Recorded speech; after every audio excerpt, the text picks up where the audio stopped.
It is January in Lancaster County. Outside, the wind is cutting across the hayfield, and the thermometer says 15 degrees. The English neighbor down the road is sitting in his kitchen looking at his heating bill. $340 for the month, and there is still half a winter to go. He has a furnace running in the basement, fans pushing the warm air through ducts, and a thermostat on the wall that asks for more every time the house cools. The bill comes every month, no matter what, and he has no real say in it. Now come into my house. It is the same kind of cold outside, the same kind of January, but the air inside is warm and steady. The floor is warm under your feet, and the bench along the wall of the sitting room is gently warm to the touch. There is no fan blowing, there is no furnace running, there is no wire from the power company anywhere in the building. There is a small fire burning in a heavy stone heater in the corner of the room, a fire so small it would not look like enough to keep a cat warm, and yet the whole house is comfortable and will stay comfortable until tomorrow morning, when I will light another small fire just like it. That is not a trick. That is the way my people have kept warm for 200 years in this county, and the way good farmers in the cold countries kept warm for 1,000 years before that. No gas, no electricity, no bill that comes every month. And the secret is not one big invention. It is 4 old methods that work together, each one cleverer than the last, and every one of them a thing that anyone listening to me right now can learn and put into their own home. My name is Elias Yoder. I am Amish, and I farm here in Lancaster County, Pennsylvania. Today I am going to walk you through how we heat a real living room, the room where the family gathers, where the children read in the evening, where Esther and I sit through the cold months, without a single watt of power and without a propane line running in from the road. And let me be honest with you right at the start, the way I always am. Some of what I am about to show you involves burning wood or coal indoors, and that means smoke and gases, and those have to be handled right or they can kill you. I will tell you straight at every safety point the right way to vent a flue, the absolute requirement for a carbon monoxide alarm in any house with a combustion heater, and the difference between a job you can do yourself and the job you should hire done. The methods are real. The safety is not optional. Walk before you run, respect the fire, and you will be fine. Stay with me. The first method, and the heavyweight champion of them all, is the masonry heater. This is the one the European folks called the cockle oven, or the Russian stove. The thing the old country farmers in the cold parts of the world built into the very middle of their houses long before there was such a thing as a furnace. A masonry heater is a heavy thing, a great mass of brick or stone or fire clay, built like a small square tower in the middle of a room, with a small firebox at the bottom and a long winding path inside through which the smoke must travel before it ever reaches the chimney. Here is how it works, and the marvel of it is in the arithmetic. Inside the firebox you burn a hot, fast fire, not a slow smolder like in a regular wood stove, but a roaring, intense fire that gets the air screaming hot, hot enough that nearly every bit of the wood is burned clean to vapor, and very little smoke ever comes out the far end. And that hot air does not run straight up the chimney the way it does in a fireplace, where most of the heat goes outside and warms the sky. It is forced to wind back and forth through the long passages inside the stone, giving up its heat to the stone as it goes. By the time the smoke finally reaches the chimney, it is barely warm to the touch. Almost all the heat of the fire has stayed behind in the stone. And the stone is the genius of the whole thing. Stone holds heat. Soak a great mass of stone with the heat of one hot fire, and it does not let that heat go all at once. It radiates it back slowly into the room for the next 12, 18, 24 hours. Long after the fire has died right down to nothing, the stone is still gently warm, still giving its heat to the room. You light 1 or 2 small hot fires in a day, one in the morning, one in the evening, and the heater warms the house all the way around the clock. And the wood it uses is what stops folks cold the first time they hear it. A masonry heater burns a fraction of the wood a regular stove burns to heat the same space, some of the good ones as little as a third or a quarter. One armload of dry hardwood in the morning is sometimes all it takes for the whole day. No constant feeding of the fire, no waking at midnight to throw in another log. One small hot fire, well built, and the stone does the rest. Now the honest word.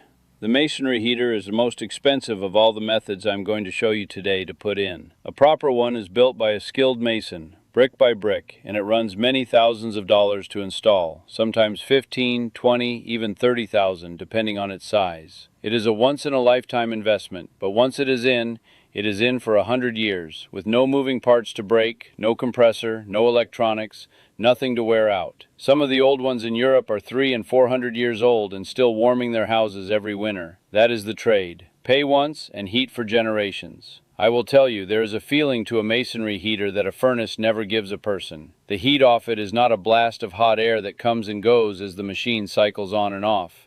It is a steady, even, radiant warmth.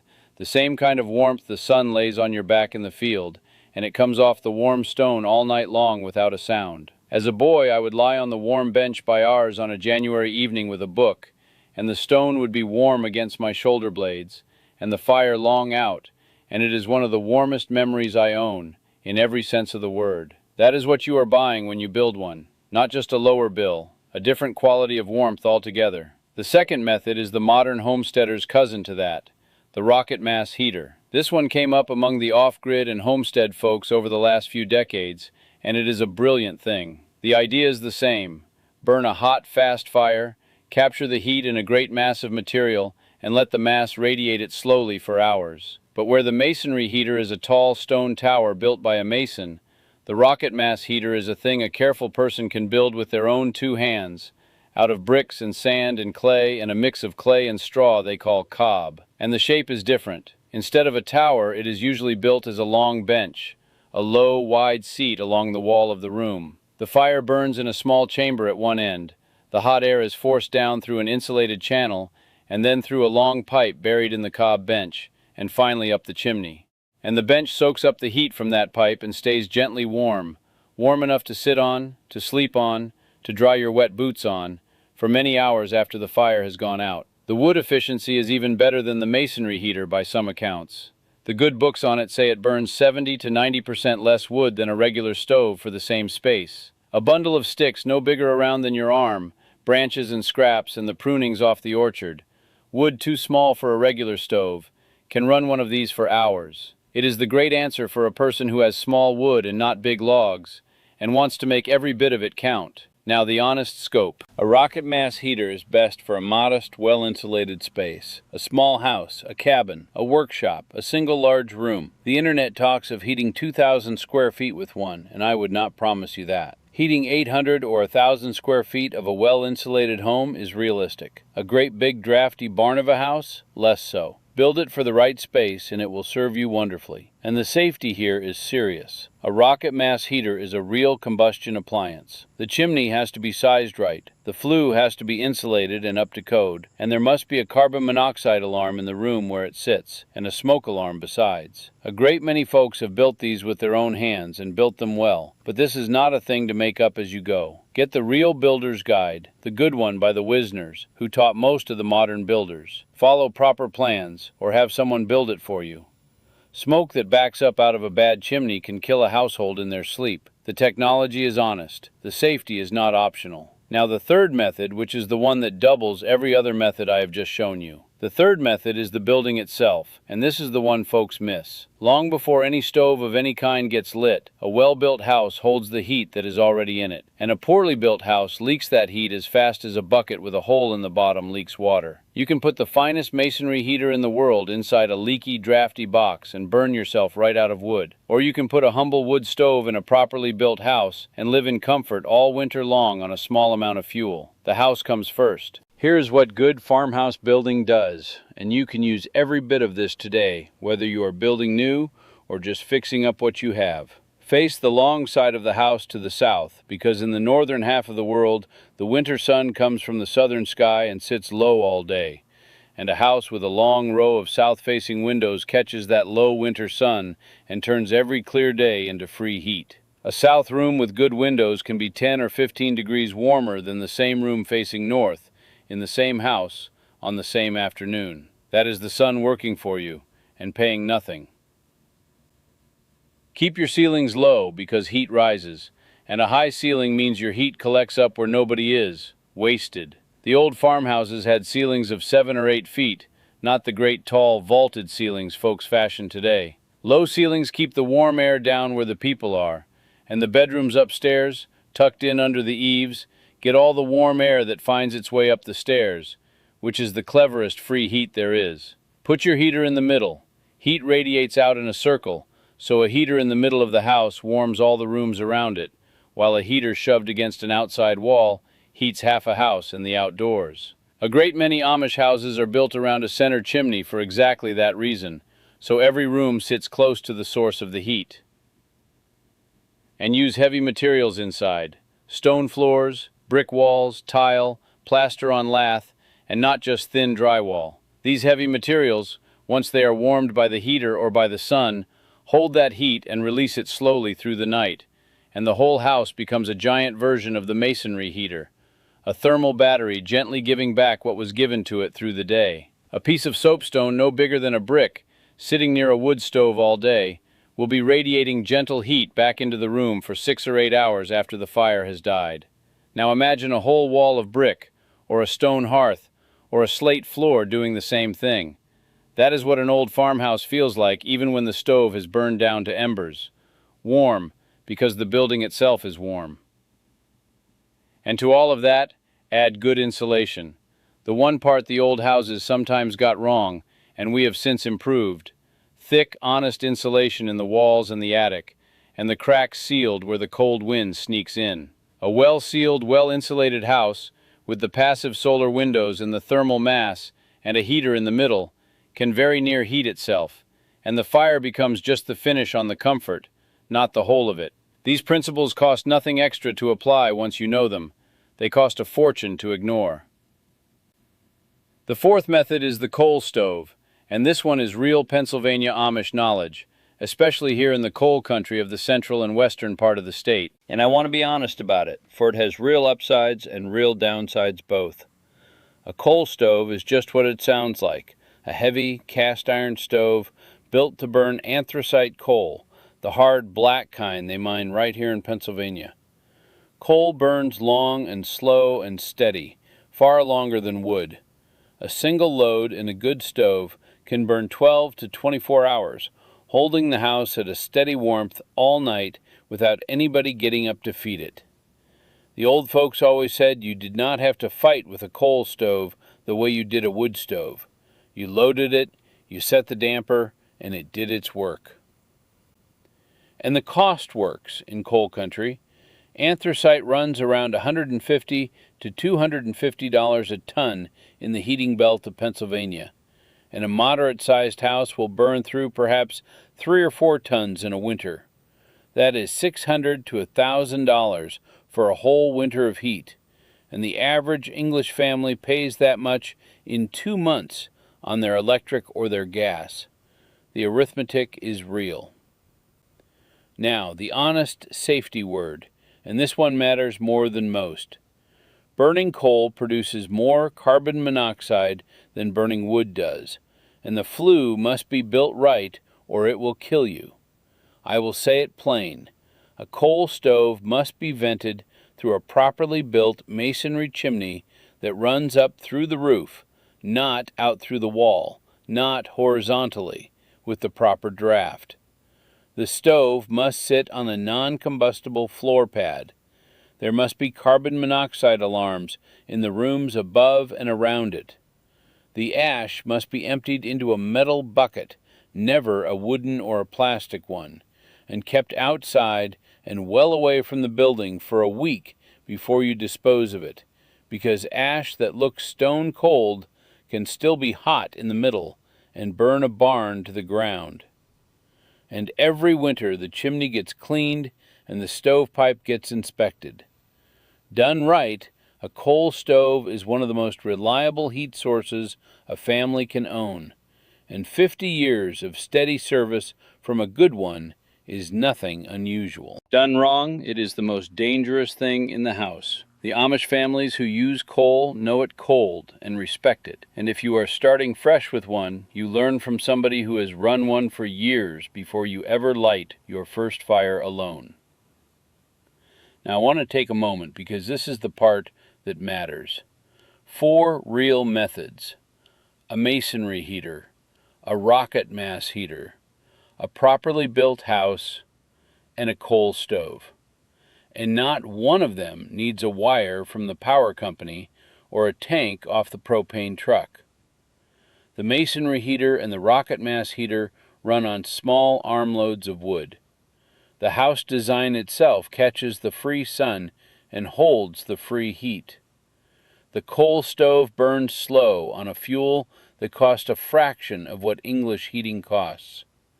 Put 2 or 3 of these together, a properly built house with a good masonry heater inside it, say, and you can heat a family home through a hard Pennsylvania winter for a small fraction of what the average house spends, and with no monthly bill at all. And here is the quiet truth about why most folks have never heard of any of it. There is no money in selling a man a masonry heater that lasts 100 years with no service contract. There is no money in teaching a family how to build a house that very near heats itself. There is no money in a $4,000 coal stove that will run for 50 years. The big money is in the monthly bill, the gas line, the electric bill, the propane delivery, the service plan, and the whole of the modern heating business is built on that recurring charge. And the methods I have just shown you cut that recurring charge close to zero. So nobody runs a commercial for the masonry heater, and nobody knocks on your door to teach you about south-facing windows, and a whole nation comes to believe that staying warm in winter simply must cost $300 a month. It does not have to. It never has. My people have lived warm and lived free of that bill for 200 years, in the same county, in the same climate, through the same winters. The knowledge has been here the whole time. Most folks have just never been told to look for it. So here is what I want you to do. Start where you stand. You are not likely to put in a masonry heater this week. They are a long project. But the principles of these 4 methods can begin working for you right now. Find the cold air leaks in your house and seal them. Look at where your heat lives, whether it sits in the middle of the house or shoved against an outside wall. Watch the winter sun for a few days and see where it comes in and where it could come in if you trimmed a tree or added a window. If you already burn wood, look honest at how much you burn and at whether a more efficient stove would pay for itself in 2 or 3 winters. And if you live in coal country and have never considered coal, do the math on it, for it surprises people every time. And if you are the sort who wants to go all the way, to build the kind of house and the kind of heater the old folks built, the kind that runs warm for 100 years with no bill, then start studying now. Get the books. Go visit a home that has a masonry heater in it. Read the Rocket Mass Heater Builder's Guide. These are real skills with a real learning curve, but they are skills any patient person can learn, and they are the whole difference between a lifetime of monthly bills and a lifetime of free warmth. Tell me down in the comments, what kind of heat does your house run on now? And what is your bill in the dead of winter? And if you have ever sat by a masonry stove or a tile oven in an old house, tell us what it felt like, because the folks who have never once felt it ought to know the difference. I read every single one. Next time, since we have been speaking of staying warm with less, I am going to show you the old way my people keep the heat we have already made. The simple cold weather habits, the heavy curtains, the right kind of blanket, the way we set up the bedrooms and the kitchen, so that one small fire heats a whole household instead of just the one room. It is the natural next step after today. Until then, find your cold drafts, follow the sun, and remember that the warmest house in the village is almost always the one nobody is paying a bill on.